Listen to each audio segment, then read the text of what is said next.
Ya Ali Madat et bienvenue à tous dans cet épisode de Rendez-vous. Je suis Najat Dissani et suis heureuse d'être avec vous depuis Paris.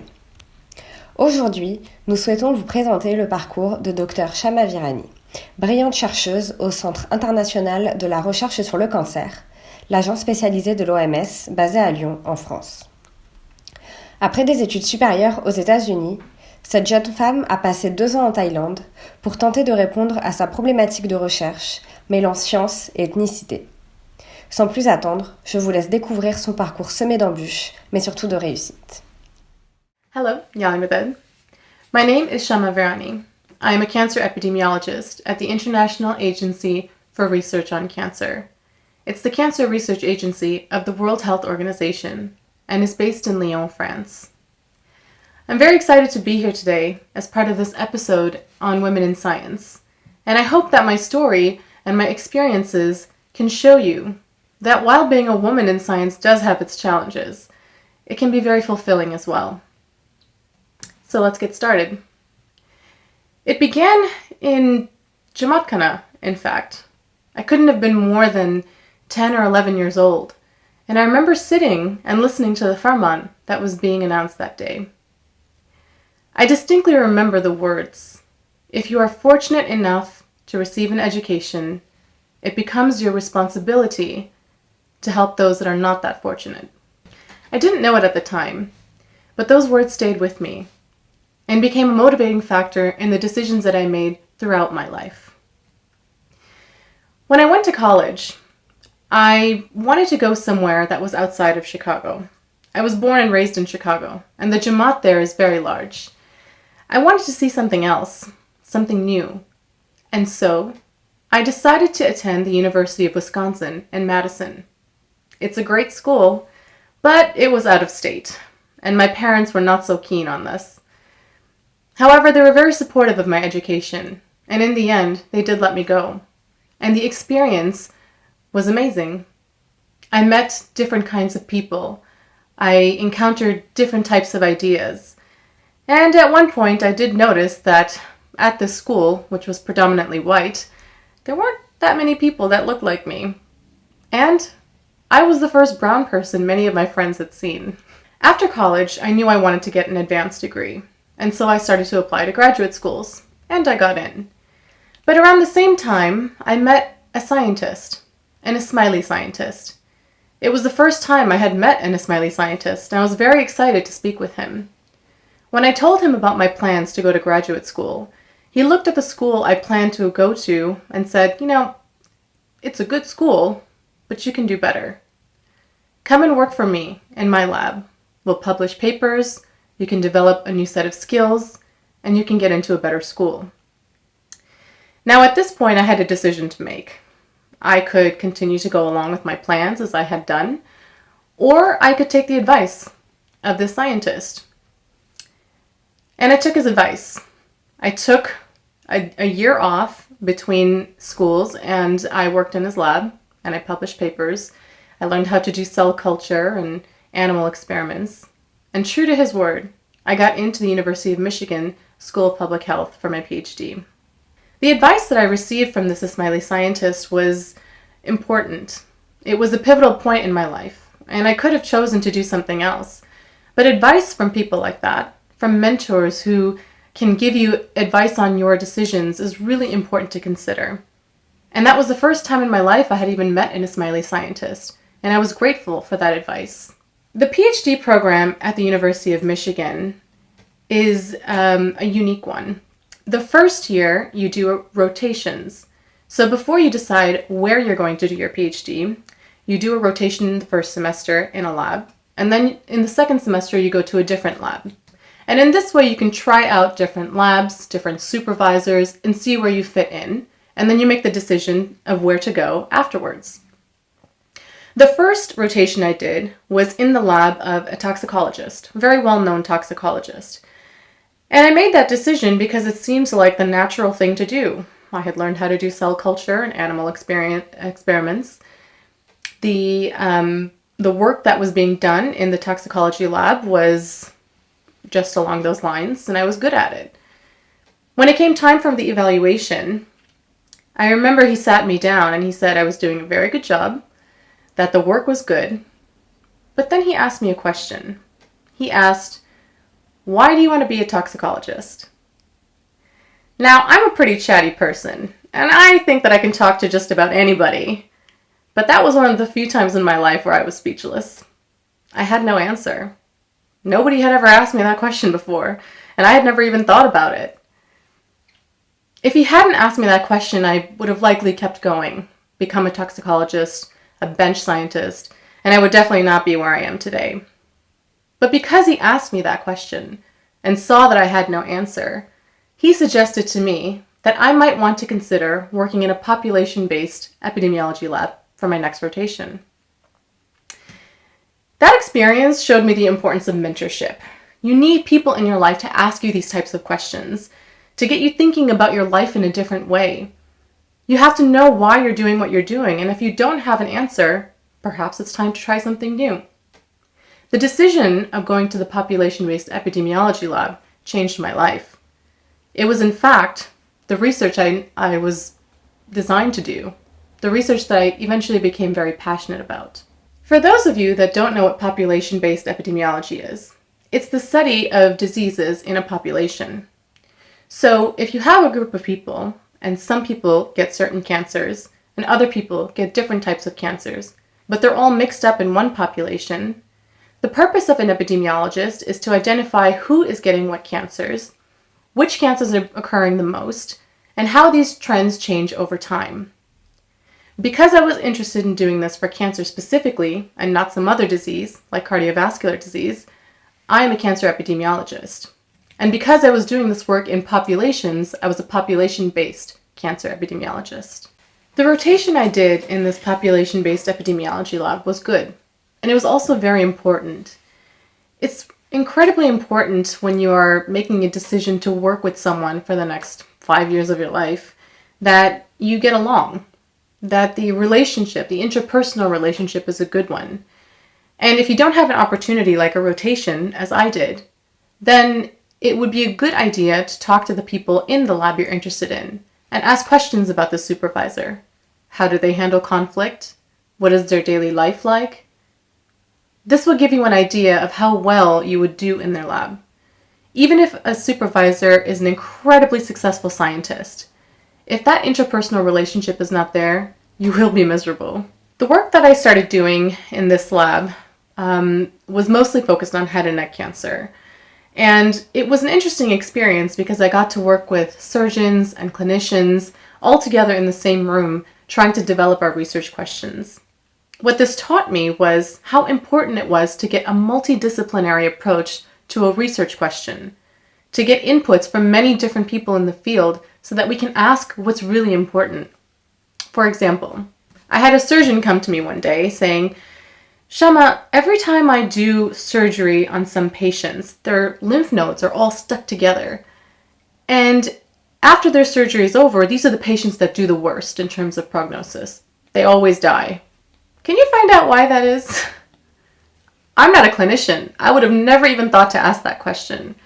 But it was an important question.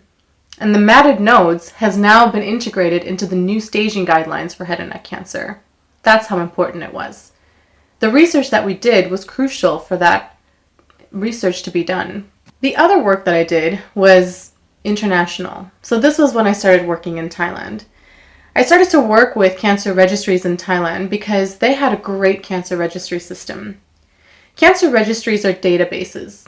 Every time a cancer patient comes into a hospital, they send that information over to the cancer registry, which records all of this information and keeps track of it. Thailand has been doing this for a very long time, and their data quality was very high, but nobody was analyzing this data. So I sat down and started to do it. The region I was interested in was the south of Thailand, which is interesting because it is very different from the rest of Thailand. Thailand is 95% Buddhist, but the south of Thailand is 30% Muslim. And what we had here was a population of Thai people that lived in the same place, that had the same environment, but had two very different cultures. And when I started looking at their cancer rates for breast cancer and for cervical cancer, what I found was that Muslim women were dying more from both of these cancers compared to the Buddhists. When I thought about why that might be, it didn't make sense. Everybody has universal health care. They were all Thai. What was the reason? Well, I documented these and the papers were published, and then the time came for me to graduate. And so that story was left a bit unfinished. But graduate I did. The day that I got my PhD was an amazing day. I remember it distinctly because this was the day that I had achieved everything that I had wanted to achieve. I had gotten the most advanced degree that I could. I did it well. I had published papers. I did really good. And then I turned around and looked at what to do next and realized I had no plans. The PhD was where my plans ended, full stop. And I had not even thought about what to do after that. Luckily, my supervisor noticed that I was very nervous about my next steps, and she suggested that I work in a bioinformatics lab. Still working on head and neck cancer, but, in a different way. I did it because it was the only opportunity available to me at the time. Because I didn't think about my plans after my PhD, I didn't even think about applying for anything. Looking back though, that experience in the bioinformatics lab was one of the best experiences I had, and one of the most strategic. For anyone going into any field in science, I highly recommend going into computer science, doing some work learning about bioinformatics or computational biology, picking up on your coding skills, learning how to code in several different languages. The way the scientific fields are moving now, and this can be quite a general statement, these skills will make you an asset to any research project that you do. Even though I did really well in the bioinformatics lab, I couldn't stop thinking about that story that I found in Thailand. Why were those Muslim women dying from breast cancer and cervical cancer? Why were Muslim women getting more aggressive forms of breast cancer? This time, I learned my lesson and started looking for my next plan a year before I had to actually make a decision. So I was Googling, trying to find opportunities, and I stumbled onto the Fogarty Global Health Fellowship. For those of you that don't know this fellowship, which I didn't either at the time, it's very similar to the Fulbright Fellowship, where it offers you a fellowship to work in a lower middle income country based on a proposal that you write. Well, I had my proposal. I wanted to finish the story that I started. So I wrote about starting a prospective breast cancer case control study in Thailand. I got it. I got the fellowship. And before I knew it, I was on my way to Thailand. I make it sound so easy, don't I? I applied for a fellowship. I got it. I had this great story. But in truth, I was a nervous wreck. I had made a decision to move to a completely different country, to leave my family and my friends behind, to go somewhere that I had never been before, and to live there. I mean, at that time I had been to Thailand a few times for my PhD, but moving there is a completely different decision. And I racked my brain about whether or not I wanted to go. At the end of the day, I just really wanted to know the answer to those questions. I just really wanted to finish that story. And so I made the decision to go. Thailand is a great country. The food, the culture, the people, they're called the land of smiles for a reason. And considering that we have the internet and we have the knowledge transfer and the books that we have today, you'd think that nothing would surprise you anymore. But I remember going to Thailand and having people hand me fruit that they would have to show me how to eat because I had never seen it before. I had really amazing experiences there. The work was very satisfying as well. I worked incredibly hard. The situation was that there was very little oversight. I was given this opportunity and I was given a chance to do what I wanted with it. Situations like that are really what you make of it. And so I got down to work to do the studies that I came there to do. The first study that we did was to attack this problem of cervical cancer in Muslim women. When we looked into it, we realized that while cervical cancer screening is included in universal health care, and Buddhist women were taking advantage of it, Muslim women were not. They were just not going into the clinic to get screened. So we went into the communities and we asked them why. And it turns out it was more of a cultural issue than we thought. There were a lot of cultural barriers for why women were not going into the clinic. The gynecologist would have to be a woman. They needed to be accompanied by a male family member, and several other barriers that we just weren't going to change.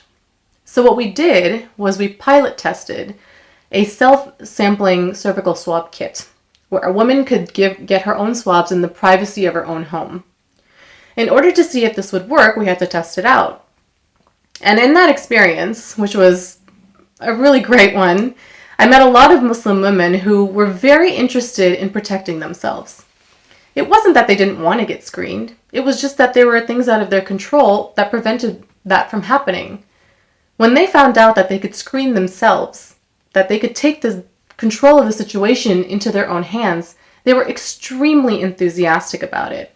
They asked a lot of questions. They were very intrigued by the cervical cancer kit that we provided them. They answered our questionnaires with enthusiasm.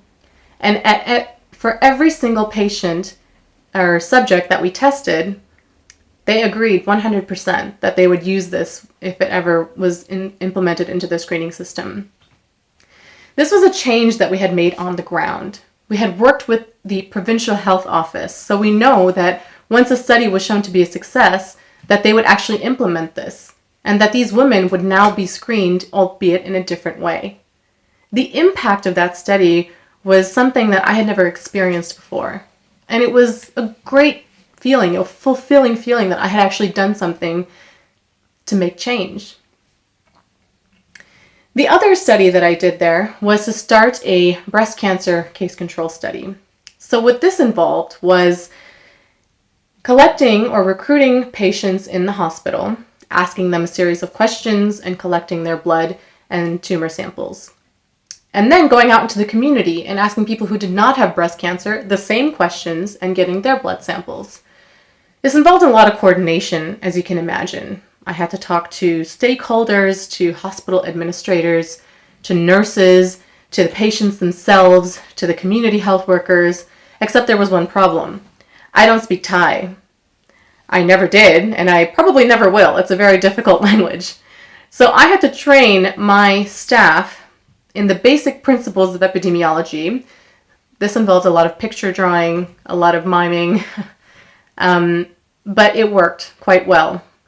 And it was my team that went out and spoke to the nurses or translated for me. That whole experience in and of itself was not something that you would ever encounter in a country where you speak the same language. And because of that, I started to become very aware of how people say things and what certain words can mean in one country versus another.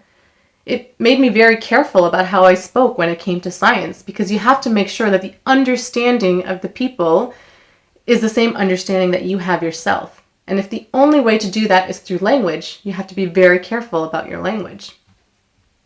Overall, it was an amazingly intense experience, but I was very successful, and it was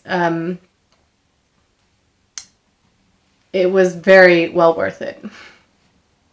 So all this sounds great, doesn't it? I mean, I moved to Thailand, I had great food, I met great people, everyone was smiling all the time, and my work was very satisfying.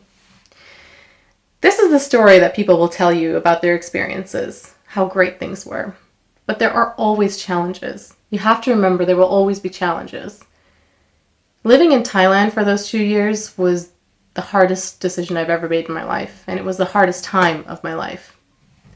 While work was going great, I lived in southern Thailand, which did not have very many Western expats. Everyone would always just go to Bangkok.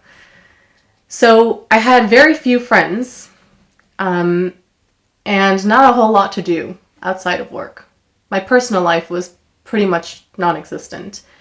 And the loneliness was hard. On the weekends when I wasn't working, which was the only time I could really speak English, I realized that there would be days that went by where I didn't speak. This is not something that's easy to do. And it required a lot of sacrifice for me to be in that country and to keep doing the work that I was doing. So at the end of the first year, when I received an offer for a second year, I had to sit down and ask myself a very tough question. Were these sacrifices worth it? Was it worth it to go for days without speaking and to be incredibly lonely because of the time differences and not being able to chat on video with your friends or your family as much as you wanted? I sat down and I made a list, pros and cons. I was very rational and logical about it. And at the end of the day, I decided the sacrifices would be worth it and I would do it again, but just for one more year. And so I decided to stay for the second year. The second year was a blur. Recruitment started for the studies that I had began. Papers were published. Things went and moved along very well. Now, it came close to the end where I had to start thinking about what I wanted to do next. And, in this situation, in these types of situations, supervisors are very important. It's very important when you're trying to decide your trajectory in life to have people that will help you make that decision. And your direct supervisors are the natural people that should help you think about these sorts of things. My Thai supervisor was great. He introduced me to a lot of people. He helped me to expand my network. And at the end of the fellowship, the university that I was working at did offer me a job. But as I mentioned, sacrifices to stay in Thailand were great, and I couldn't do it anymore. I knew I wanted to come back home. So I applied to faculty positions in the US. The Fogarty Fellowship had a system where you had a mentor in the country you were working in, so for me it was Thailand, and also the country you came from, so the US. My US supervisor and I started off really great relationship, but over time our communication eroded, and we got to a point where we weren't even speaking anymore. I remember thinking it was somehow my fault, and I wasn't sure what to do about it. I tried to resolve it as best I could. I tried to improve communication, but it really takes two people to make a change, and my US supervisor was not having it.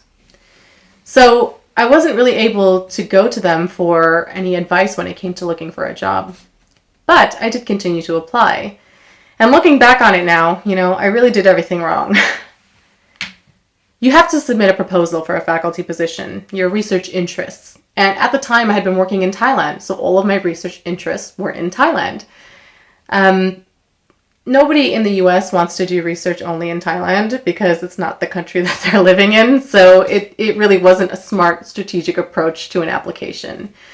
But I didn't realize it at the time because I was so into my work, and so I kept applying to faculty positions with the same interest of trying to do research in Thailand, and unsurprisingly, I didn't really get that many responses. It was strange to be in a place where I was so incredibly successful, where my work was going really well, and on the other hand, I couldn't find anywhere to go. Looking back, it really was because I wasn't doing it in the right way as I should have been, and a mentor in that situation would have been incredibly helpful, but I didn't have one. And so, with all of my failed applications, I had a choice. I could stay in Thailand and accept the university position, or I couldn't. I decided that the sacrifices were too great, and so I went home. I was unemployed for 6 months, and anyone who has gone through unemployment will tell you the toll it takes on your mental health. I felt like a failure. I felt like I had done so many things with my life. I had so many experiences. How could I be in this place? And it was hard. It was hard to know what I did wrong. It was hard to figure out the next steps. I continued to apply, and I did all the wrong things continuously, and didn't really have much of an outlet or a way to answer this issue. At some point, I got so low and felt so awful that I became sick of it. I became sick of this feeling of failure. People would try to give me advice, and it was really nice of them to do so, but it didn't really make sense in the field that I was working with. And in fact, it made me feel worse that I was getting all this advice and I couldn't even use it. I got so low to the point where I was like, I can't go any further, so I'm just going to do anything that I can. And what I ended up doing was I sent my CV to every single person I knew. I had met a lot of people in my experiences. I met a lot of scientists, clinicians, surgeons all around the world. And even if I'd met them one time at a conference, I sent them my CV. And then I sat back and waited. And I got a reply. I received several requests for discussions, or not interviews per se, but at least for an introductory discussion. And one of them was with this wonderful, successful woman who had taken an interest in my unique experiences and on my CV. She invited me to come and interview for her, and I gave a talk at her institution, but she couldn't pull together enough money for a postdoc. I, at the same time, had also interviewed at other places and was ready to accept a position. On the day I was going to accept a position, she called me and she said, "Wait, before you do anything, can I please send your CV to my contact at IARC, at the International Agency for Research on Cancer?" And I said, "Sure, why not? What can it hurt? I'll wait a few days." Her contact at IARC contacted me. We had a great discussion, and I got offered a job. The interesting thing about this is that I had applied to IARC for a postdoc before. Twice, in fact, and I was rejected both times. And now, here I was with this offer to go to IARC, the place that I had always seen myself working. And what that taught me was the importance of timing and of your network. Timing is something that is really hard for us to wrap our heads around, but if something isn't going to work out, it just won't work out. That doesn't mean it won't work out later. There are a lot of factors that play here. If I had gotten into IARC the first time I applied, I wouldn't have gone to Thailand. The reason why I went to Thailand was because I didn't have any other options and I wanted to finish my story. Now I'm at IARC and all of my experiences have actually helped me become the scientist that I am today. So it was worth it in the end. And the timing was crucial. The network was also important. Receiving a CV from someone that you know is worth a lot more than just receiving cold emails. And so building your network and getting to know as many people as you can in your field is always a plus. So I arrived at IARC as a postdoc. Now, from my experiences, I was quite advanced for a postdoc. And because of that, I was able to initiate a grant for a large body of work and moved up to becoming a scientist. My experiences as a whole shaped the work that I do now. In fact, I've come full circle. If you remember, I started off working in head and neck cancer, and now I do head and neck cancer. Again, the genomics of head and neck cancer. But because of my experiences, working in Thailand and working with populations on the ground, I really realized the importance of making sure populations are represented in large-scale studies. At IARC, we have global studies, so we include populations from many different countries. In cancer genomics, unfortunately, most of the populations that are included in studies are from Europe or North America. This is a problem because all of the research findings we have from those studies are then used for downstream purposes, for clinical translation, to develop drugs. But if we're only using European populations to do all of those things, we know that those drugs and those findings really work the best for European populations. But what about everyone else? And so a large body of my work is also focused on including underrepresented populations into cancer genomics. I also have another goal, doing things like this. When I was young, I didn't have an example of a female scientist to look up to, or to get advice from, or to hear about their experiences. And because of that, I really had a lot of self-doubt on whether or not I could do it. I was never quite sure of myself because I had never seen anyone that came from a similar background as me make it. Now the world has changed, and there are plenty of examples. I am only one. But I really hope that my experiences and my story today will show you that while there will always be challenges, women in science can be successful in their jobs and can find fulfillment in these careers. And if you really want it, you can be a great scientist too. Merci Shama de nous avoir fait voyager à travers le monde le temps de ton interview et surtout pour tes précieux conseils. Je vous souhaite à tous une très belle fin de journée et à bientôt pour un autre épisode de Rendez-vous.